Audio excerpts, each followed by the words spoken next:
ओं नमः शिवाय मोर स्नेहर छात्र छात्री माने दीपसर ज्ञान यूट्यूब चैनल को स्वागत करुछि। आज पिलामाने मो प्लस टू सेकेंड आर्ट्स पिलामानक पई लॉजिक तर्कशास्त्र गोटे सुंदर वीडियो नहीं आसी। पिलामान देखो आसंता काली लॉजिक रो फाइनल एग्जाम अछि। तेणु एग्जाम पई समस्त छात्री छात्री माननकु बेस्ट ऑफ लक। परीक्षा निश्चय बहुत भलो हेबो। पिलामान देखो आजी ମୁଁ ଲଜିକ୍ର 2 ମାରିକିଆ ଏବଂ 3 ମାରିକିଆ କିଛି ବଛା ବଛା କ୍ୱେଶ୍ଚନ୍ ନେଇ ଆସିଛି, ଯାହାକି ତୁମମାନଙ୍କ ସହିତ ଆଲୋଚନା କରିବି। ପିଲାମାନେ ଦେଖ, ପରୀକ୍ଷା ପୂର୍ବରୁ এই ଭିଡ଼ିଓଟିକୁ ନିଶ୍ଚୟ ଦେଖିକି ଥରେ ଯିବ। ଦେଖିବ ଆ ଭିତରୁ ବହୁତ ଗୁଡ଼ିଏ କ୍ୱେଶ୍ଚନ୍ ତୁମ ପରୀକ୍ଷାରେ ନିଶ୍ଚୟ ଆସିବ। ଏବେ ପିଲାମାନେ ମୁଁ ଆଲୋଚନା କରୁଛି 2 ମାରିକିଆ 3 ମାରିକିଆ। ପ୍ରଥମ କ୍ୱେଶ୍ଚନ୍ ପିଲାମାନେ, ବାହ୍ୟ ପ୍ରତ୍ୟକ୍ଷ କାହାକୁ କୁହନ୍ତି? ବହୁତ ଇମ୍ପୋର୍ଟାଣ୍ଟ ଛୁଆ। ଚକ୍ଷୁ, କର୍ଣ୍ଣ, ନାସିକା, ଜିହ୍ବା, ଅତ୍ୱକ୍ এই 5 ଗୋଟି ବହି ଇନ୍ଦ୍ରିୟ ସଙ୍ଗେ ବିଷୟର ସନ୍ନିକର୍ଷ ହେତୁ ଯେଉଁ ପ୍ରତ୍ୟକ୍ଷ ଜାତ ହୁଏ ତାହାକୁ ବାହ୍ୟ ପ୍ରତ୍ୟକ୍ଷ କୁହନ୍ତି। ବହୁତ ଇମ୍ପୋର୍ଟାଣ୍ଟ ସବ ପରୀକ୍ଷାରେ ଆସେ ଯେ ବାହ୍ୟ ପ୍ରତ୍ୟକ୍ଷ କାହାକୁ କୁହନ୍ତି। ଦ୍ୱିତୀୟ କ୍ୱେଶ୍ଚନ୍, ଅଲୌକିକ ପ୍ରତ୍ୟକ୍ଷ କହିଲେ କ'ଣ ବୁଝ? ଦେଖ ପିଲାମାନେ ଏବେ ଆଲୋଚନା କରିବା। ଅଲୌକିକ ପ୍ରତ୍ୟକ୍ଷ କହିଲେ କ'ଣ ବୁଝ? ବହୁତ ବହୁତ ଇମ୍ପୋର୍ଟାଣ୍ଟ।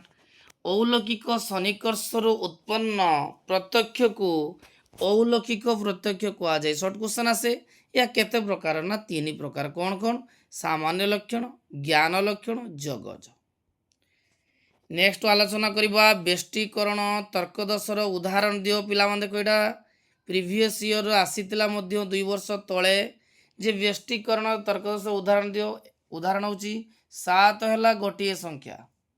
7 ହେଲା ଗୋଟିଏ ସଂଖ୍ୟା। 3 ଓ 4 7 ଅଟେ। 3 ଯଦି 4 କରିବା 7 ଅଟେ। ଅତଏବ 3 ଓ 4 ଗୋଟିଏ ସଂଖ୍ୟା। ତେଣୁ ଏଇଟା ହେଉଛି ବ୍ୟଷ୍ଟିକରଣ ତର୍କଦୋଷର ଉଦାହରଣ। ନେକ୍ସଟ ଆଲୋଚନା କରିବା ପ୍ରେମ ହିଁ ଅହିଂସାର ଅର୍ଥ କ'ଣ? ବହୁତ ବହୁତ ଇମ୍ପୋର୍ଟାଣ୍ଟ କ୍ୱେଶ୍ଚନ୍ ପିଲାମାନେ। ଏକ୍ଜାମ ଦେଇ ଆସି କହିବ ପିଲା ପରୀକ୍ଷାରେ ପଡ଼ିଛି କି ନାହିଁ। ମନେ ରଖ ପିଲାମାନେ, ଅହିଂସା ଆଳସ୍ୟକୁ ପ୍ରଶ୍ରୟ ଦିଏ ନାହିଁ। ଅନ୍ୟର କ୍ଷତି ନ କରିବା ଅର୍ଥ ନୁହେଁ ଚୁପଚାପ ବସିବା କିମ୍ବା ପାରିପାର୍ଶ୍ୱିକ ଘଟଣାବଳୀକୁ ପ୍ରତି ଉଦାସୀନ ରହିବା। ଅନ୍ୟ ପ୍ରତି ପ୍ରେମ ସହାନୁଭୂତି ପ୍ରକାଶିତ ହୁଏ କର୍ମ ମାଧ୍ୟମରେ। କଷ୍ଟ ସହିବା, ତ୍ୟାଗ କରିବା ଅହିଂସାର ଅପରିହାର୍ଯ୍ୟ ଅଙ୍ଗ। ତେଣୁ ଅହିଂସା ହେଉଛି ପିଲାମାନେ ବିଜୟର ସର୍ବଶ୍ରେଷ୍ଠ ମାର୍ଗ। ଦେଖ ପିଲାମାନେ, ବହୁତ ପିଲା ଆନ୍ସର ମାନେ କମେଣ୍ଟ କରିଥିଲେ ଯେ ସାର୍ କିଛି କ୍ୱେଶ୍ଚନ୍ ଗୁଡ଼ା ଯେଉଁ ସେଟ୍ ଆଲୋଚନା କରିଥିଲେ ତା ଉତ୍ତର ଗୁଡ଼ା ଦିଅନ୍ତୁ। ଆଜି ଆଲୋଚନା କରିଦେଉଛି ପିଲାମାନେ। ଦେଖ ଏ ପିଲାମାନେ, ଏଇ କ୍ୱେଶ୍ଚନ୍ଟି ବହୁତ ଇମ୍ପୋର୍ଟାଣ୍ଟ। ଦ୍ୱିଶୃଙ୍ଗିକ ଯୁକ୍ତିର ଶୃଙ୍ଗ ମଧ୍ୟରେ ପଳାୟନ। ଏଇଟା ପିଲାମାନେ ପରୀକ୍ଷାର ନିଶ୍ଚୟ ଆସିବ ଏବଂ এই କ୍ୱେଶ୍ଚନ୍ଟି ବହୁତ ଇମ୍ପୋର୍ଟାଣ୍ଟ।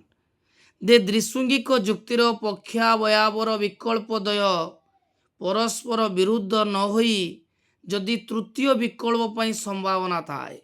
ଦ୍ୱିଶୃଙ୍ଗିକ ଯୁକ୍ତିର ପକ୍ଷାବୟବର ବିକଳ୍ପ ଦ୍ୱୟ ପରସ୍ପର ବିରୁଦ୍ଧ ନ ହୋଇ ଯଦି ତୃତୀୟ ବିକଳ୍ପ ପାଇଁ ସମ୍ଭାବନା ଥାଏ, ତେବେ ପକ୍ଷାବୟବ ମିଥ୍ୟା ହୋଇଥାଏ। ସେହି ତୃତୀୟ ସମ୍ଭାବନା ମାଧ୍ୟମରେ ପ୍ରତିପକ୍ଷ ରକ୍ଷା ପାଇଯାଏ। ତେଣୁ ଏହାକୁ ଶୃଙ୍ଗଦ୍ୱୟ ଅନ୍ତରାଳେ ପଳାୟନ ବୋଲି କୁହାଯାଏ। ଯଦି ଆମେ ଉଦାହରଣ ଛୁଆ ଦେଖିବା,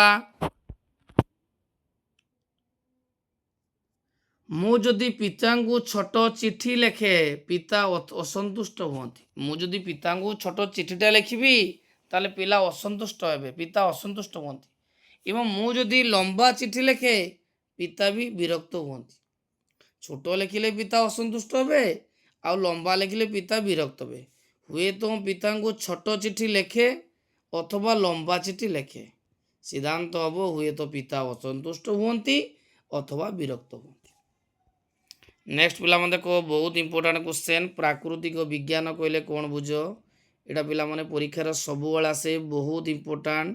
ପ୍ରିଭିୟସ୍ ଇୟର କ୍ୱେଶ୍ଚନ୍ ବି ଆସିଥିଲା ଯେ ପ୍ରାକୃତିକ ବିଜ୍ଞାନ କାହାକୁ କହିବା? ଯେଉଁ ବିଜ୍ଞାନ ପ୍ରାକୃତିକ ଘଟଣା ଏବଂ ତଥ୍ୟ ସହିତ ସମ୍ପୃକ୍ତ। ଯେଉଁ ବିଜ୍ଞାନ ପ୍ରାକୃତିକ ଘଟଣା ଏବଂ ତଥ୍ୟ ସହିତ ସମ୍ପୃକ୍ତ ତାହାକୁ ଆମେ କ'ଣ କହିବା? ପ୍ରାକୃତିକ ବିଜ୍ଞାନ। आउ थे पिलाମାନଙ୍କୁ देखो जो विज्ञान प्राकृतिक घटना एवं तथ्य सहित संपृक्त ताकू आम कहवा प्राकृतिक विज्ञान।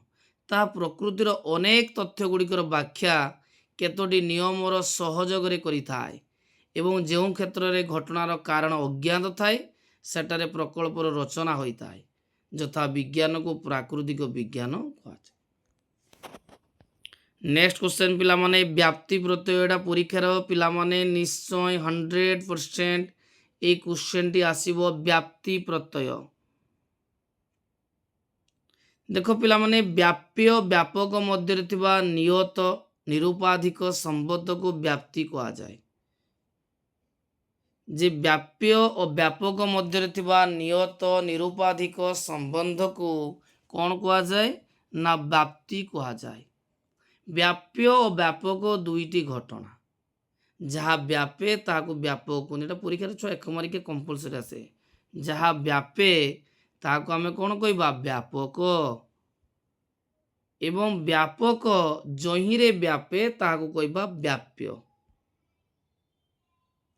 उदाहरण स्वरूप समस्त धूमवान वस्तु बन्हीमान जे समस्त धूमवान वस्तु बन्हीमान पर्वत रे धुआं उपस्थित कि सेठारे निया अछि बोली आमे अनुमान करू। नेक्स्ट क्वेश्चन पिला माने हम आलोचना करिबा दृश्यंगिक जुक्ति कहा कहती पिला माने एटा 3 मार्किया कंपलसरी परीक्षा रे आसे जे दृश्यंगिक जुक्ति कहा कहती जे जो मिश्र त्रिपदी जुक्ति रे जो मिश्र त्रिपदी जुक्ति रे साध्यावयव दुईटी प्राकल्पिक तर्कवाक्यर समष्टि पक्षावयव गोटे वैकल्पिक तर्कवाक्य एवं सिद्धांत निरपेक्ष अथवा वैकल्पिक होता है ताकू दृश्यंगिक जुक्ति बा कूट न्याय कहा जाए।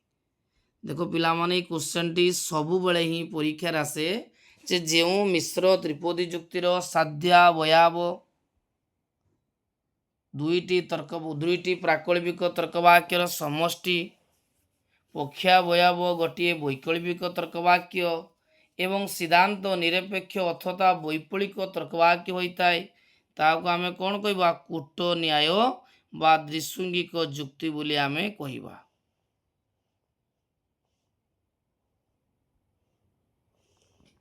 उदाहरण छुआ दी जीवा आलोचना करबा। उदाहरण जदि क ख हुए तेबे ग घ हुए जदि क ख हुए तेबे ग घ हुए एवं जदि प फ हुए तेबे ग घ हुए जदि क टा ख हबो तेबे ग टा घ हबो एवं जदि प टा फ हबो तेबे ग टा घ हबो हुए तो क ख हुए किंबा प फ हुए तो क ख हुए किंबा प फ हुए सिद्धांत कौन हो ग घ हुए। जदि आमे आउ गोटे एग्जांपल देखिबा पिला माने जदि पुत्र यज्ञ हुए जदि पुत्र यज्ञ हुए तेबे धन संचय अनावश्यक जदि पुत्र यज्ञ हुए तेबे धन संचय अनावश्यक जदि पुत्र अयोग्य हुए तेबे धन संचय अनावश्यक हुए तो पुत्र यज्ञ हो पारे किंबा अयोग्य हो पारे तेणु धन संचय अनावश्यक। एबे पिला मन जीवा समव्याप्ति पिला माने परीक्षा रे क्वेश्चन टी बहुत समय रे आसे समव्याप्ति मनोता पिला माने धूम और बनी मध्य रे थिबा संबंध निरुपाधिक अटे जे धूम और बनी मध्य रे थिबा संपर्क निरुपाधिक अटे एथारे व्याप्ति संबंध उपाधियुक्त नुहे कौन सी शर्त अनुसार धूम और बनी संबंधान्वित होई नथांती किंतु जहाँ बनीयुक्त ताहा धूमयुक्त कहिबारे बनी और धूम मध्य विद्यमान संबंध उपाधियुक्त बनी सहित आर्द्र इंधन संयोग कले धूमर उपस्थिति परिलक्षित हुए यही क्षेत्र में धूम और बनी समव्यापक होई थांती।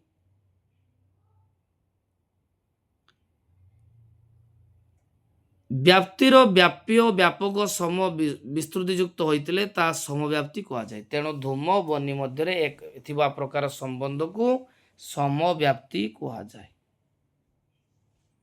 नेक्स्ट क्वेश्चन न्याय अनुसार पंचबयवी न्यायर सोपान यहाँ पिला देख परीक्षार सब आसे यथर पे आसब देख निश्चय या गोटे सर्ट क्वेश्चन भी थाए 2 मार्क आसे से पंचबयवी न्यायर 5टी सोपान अच्छी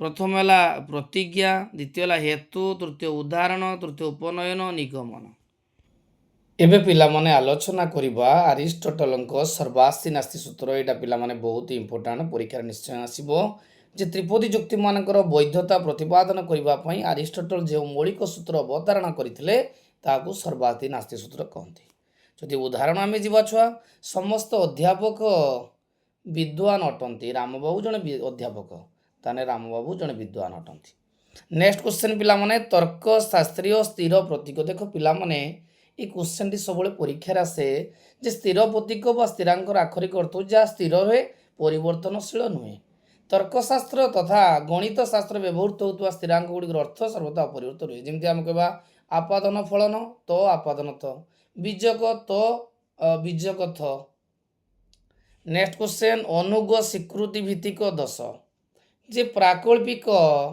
मिश्र प्राकल्पिक निरपेक्ष जुक्तिर प्रथम नियम अनुजाई साध्यावयव जदि पूर्वक को पक्षावय स्वीकार कले तार अनुग को सिद्धांत स्वीकार करा जाए मात्र यार विपरीत नियम ग्रहणयोग्य नुहे जब उदाहरण देखा जदि क ख हुए तेज ग घ हुए क ख हुए ग घ हुए मात्र यही नियम को उल्लंघन कले अर्थात साध्यावयव अनुग को पक्षावय स्वीकार करके पूर्व को सिद्धांत स्वीकार कले अनुग स्वीकृति दश जात हुए आपादन फलन पिला जा आपादन फलन पिला परीक्षार सब से बहुत इंपोर्टाट क्वेश्चन आपादन चिन्ह होमतिका जे यह प्राकल्पिक आपादन तर्कमूलक तर्कवाक्य ये तर्कवाक्यटी दुईटी जदि तेबे द्वारा सूचित करा जाए पिला मन रखिबो जदि प्रथम तर्कवाक्यटी सत्य थिबो एवं द्वितीय तर्कवाक्यटी मिथ्या थिबो ताले सिद्धांत हम मिथ्या आउ अदरवाइज आउ सबू कंडीशन रे आपादन फलन रे सूत्र माने सत्य हम जदि प्रथमटा सत्य थिबो द्वितीयटी मिथ्या थिबो सिद्धांत मिथ्या अन्य समस्त केस रे सिद्धांतटी हम सत्य देख पिला माने मु एक जो कथा कहली तो गोटे तर्कवाक्य थ गोटे तर्कवाक्य तोर है दीटा एक दीटा शून्य ये एक शून्य एक शून्य देख प्रथमटा देख एक शून्य अच्छी ताने एक शून्य जेड थी से शून्य हम नेक्स्ट क्वेश्चन त्रिपदी जुक्तिर संज्ञा उदाहरण सहित लेख पिला देख बहुत इंपोर्टाट परीक्षार सब क्वेश्चन टी आसे जो व्यवहित अवरोहन मान दुईटी हेतुवाक्यर मिलित समर्थन रे सिद्धांत हुए ताकू त्रिपदी जुक्ति कहवा जमीका समस्त मनुष्य मरणशील समस्त राजा मनुष्य उत्तर हो समस्त राजा मरणशील अहिंसा पिला मन था जे गांधीजी अहिंसा बहुत इंपोर्टाट परीक्षार सब जी पिला आलोचना कर सब प्रिवियस ईयर मानकर आसीला बहुत इंपोर्टाट क्वेश्चन एवं परीक्षार क्वेश्चन गुड़िक निश्चित आसब जे गांधीजी दर्शन रे सत्य जदि लक्ष्य हुए अहिंसा होची सत्यलब्धर उपाय अहिंसार पथ अवलंबन करी सत्य उपनीत होगा मनुष्यर कर्तव्य सत्य अहिंसा होची मुद्रार दुईटी पार्श्व गांधी अहिंसार सकारात्मक दिगटी अधिक गुरुत्वपूर्ण मनुष्य जन्मगत भाव में अहिंसा को ग्रहण करने उचित कारण अहिंसा आलस्य को प्रश्रय दियो ना अहिंसा हूँ विजय लाभर सर्वश्रेष्ठ मार्ग नेक्स्ट क्वेश्चन पिला माने बहुत इंपोर्टाट संयुक्त पद्धतिर दुईटी उत्कर्ष बा उपकारिता जे संयुक्त पद्धति को परीक्षण क्षेत्र में प्रयोग करा जाय पारे द्वितीय पॉइंट यही पद्धति बहु कारणतावाद जनित दोषर मुक्त अटे नेक्स्ट है व्यष्टिकरण दोष बहुत इंपोर्टाट यहाँ परीक्षा रे आज भी कहली काली भी देखियो परीक्षा आसीथिबो यह को असमाहार दोष कहुए जुक्ति क्षेत्र में समष्टिगत अर्थ रे व्यवहृत पदमान को व्यष्टिगत अर्थ रे ग्रहण कले असमाहार दोष बा व्यष्टिकरण दोष आत हुए जदि आम उदाहरण देखा त्रिभुजर 3 कोणर परिमाणर समष्टि 2 समकोण संगे समान क ख त्रिभुज गोटे कोण अतएव क ख दुईटी समकोण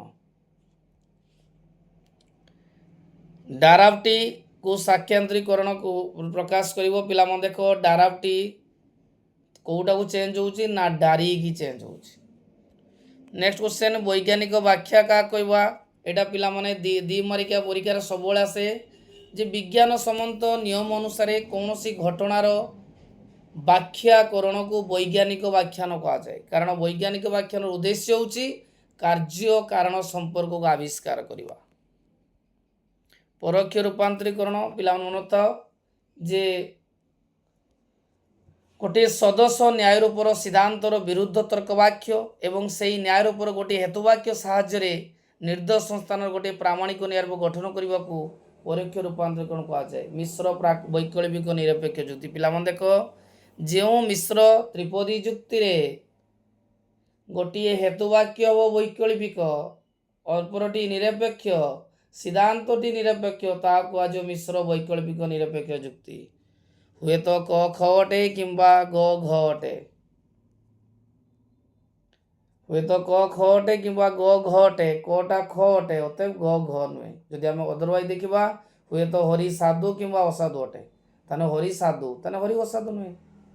ନେକ୍ସଟ ପିଲାମାନେ ବିଯୋଜକ ନିରପେକ୍ଷ ଯୁକ୍ତି ବହୁତ ଇମ୍ପୋର୍ଟାଣ୍ଟ କ୍ୱେଶ୍ଚନ, ପରୀକ୍ଷାର ସବୁବେଳେ କ୍ୱେଶ୍ଚନ ଆସେ ଯେ ଯେଉଁ ମିଶ୍ର ତ୍ରିପଯୁକ୍ତିରେ ସାଧ୍ୟ ବହିବ ଗୋଟିଏ ବିଯୋଜକ ତର୍କବାକ୍ୟ, ଅକ୍ଷା ବହିବ ନିରପେକ୍ଷ, ସିଦ୍ଧାନ୍ତ ବି ନିରପେକ୍ଷ, ତାହାକୁ ବିଯୋଜକ ନିରପେକ୍ଷ ଯୁକ୍ତି। କ ଉଭୟ ଖ ଗ ନୁହେଁ, କ ଖ ଅଟେ, ତାହେଲେ କ ଗ ନୁହେଁ। ଦେଖ ପିଲାମାନେ ସଂଯୋଜକ ଫଳନ ମନେ ରଖିଥିବ, ସଂଯୋଗ ଫଳନର ଚିହ୍ନ ହେଉଛି ଡଟ୍ ବିନ୍ଦୁ ଗୋଟେ। ଯଦି ପ୍ରଥମ ତର୍କବାଚନଟି ସତ୍ୟ ଥିବ, ଦ୍ୱିତୀୟ ତର୍କବାଚନଟି ସତ୍ୟ ଥିବ, ତାହେଲେ ସିଦ୍ଧାନ୍ତ ହେବ ସତ୍ୟ। ଯେ ପ୍ରଥମ ତର୍କବାଚନଟି ସତ୍ୟ ଥିବ, ଦ୍ୱିତୀୟ ସତ୍ୟ ଥିବ, ସିଦ୍ଧାନ୍ତ ହେବ ସତ୍ୟ। ଅନ୍ୟ ସମସ୍ତ କେସରେ ସିଦ୍ଧାନ୍ତ ମିଥ୍ୟା ହେବ। ଦେଖ ପିଲାମାନେ ଏଇ କଥାଟା ମୁଁ ବୁଝେଇଲି ଯେ 1 1 ଯେଇଠି ଥିବ ସିଦ୍ଧାନ୍ତ ହେବ 1, ଆଉ ସବୁ ଜାଗାରେ କ'ଣ ଫଲସ ହେବ। ବିଯୋଜକ ଫଳନ ତାର ଉଲ୍ଟା ପିଲାମାନେ, ଯେତେବେଳେ ଦୁଇଟି ପ୍ରଥମ ତର୍କବାଚନର ସିଦ୍ଧାନ୍ତ, ଯଦି ପ୍ରଥମ ତର୍କବାଚନ ଯଦି ମିଥ୍ୟା ଥିବ, ଦ୍ୱିତୀୟ ତର୍କବାଚନ ମିଥ୍ୟା ଥିବ, ସିଦ୍ଧାନ୍ତ ମିଥ୍ୟା, ଅନ୍ୟ ସମସ୍ତ କ୍ଷେତ୍ରରେ ସିଦ୍ଧାନ୍ତ ହେବ ସତ୍ୟ। ଗୋଟିଏ ବିଯୋଜକ ତର୍କବାକ୍ୟର ଦୁଇଟି ବିକଳ୍ପ ଥାଏ, ଗୋଟେ କିମ୍ବା ଅଥବା ଆକାରରେ ସୂଚିତ ଥିବ, ସୀତା ସୁନ୍ଦରୀ ଥିବ କିମ୍ବା ଅସୁନ୍ଦରୀ ଥିବ।